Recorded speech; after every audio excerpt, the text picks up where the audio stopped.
Guernica 1937, Homs 2012. Voilà le parallèle qu'ont voulu faire la quinzaine d'étudiants des arts décoratifs de Strasbourg. Ils défilaient cet après-midi avec une banderole un peu particulière, une réplique taille réelle du célèbre tableau de Picasso, Guernica. La toile de 3,50 m de large pour 8 mètres de long est le symbole de la répression franquiste durant la guerre d'Espagne. Et au moment même où le cessez-le-feu en Syrie est plus que précaire, pour Roger Dale, l'enseignant à l'origine de l'initiative, le tableau de Picasso revêt une signification toute particulière. L'histoire se répète, mais on ne devrait pas pour autant baisser les bras. En 1937, quand Picasso a peint Guernica, c'était une réaction juste d'un artiste, un grand artiste. Et je pense que si je peux, autant qu'enseignant, des jeunes artistes, des jeunes créateurs, les donner un petit goût de cette puissance qu'ils ont dans les mains, autant que créateurs, pour changer le monde, je crois que je fais un peu mon boulot, quoi.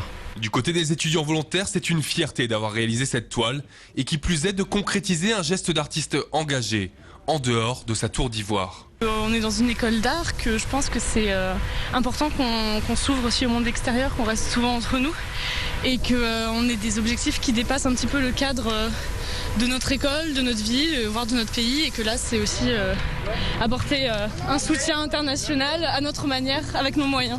On va juste pivoter pour le moment. Parce qu'il y a un flot d'informations de tout ce qui se passe. Et en étant étudiant ou en étant en France ou on est complètement à l'extérieur de tout ça, il n'y a rien qui se passe. Et c'est juste une toute petite action pour montrer qu'on n'est pas indifférent. Et ça ne changera rien, mais c'est juste pour montrer qu'on est là et que tout ce qui nous anime par rapport à la Syrie et à ce qui se passe dans le monde, ça fait partie de nous. Particulièrement touchée par l'initiative, Rihab. D'origine syrienne, elle a tenu à suivre le cortège et encourager les porteurs. Des nouvelles dramatiques de Syrie, elle en reçoit quotidiennement de sa famille restée au pays. Alors de voir qu'à 3000 km de Homs, de jeunes étudiants se mobilisent contre la barbarie, cela lui fait chaud au cœur. L'acte, le démarche en lui-même, c'est vraiment quelque chose de très émouvant parce que on soutient le peuple, qu'on est au courant de leur souffrance, parce que parfois on se demande, comme la politique occidentale, la politique dans le monde entier ne réagissent pas, ils font que des mots. On a l'impression que le peuple occidental n'est pas au courant. Et suite à ce genre de démarche, on dit « Ah tiens, les gens sont au courant ».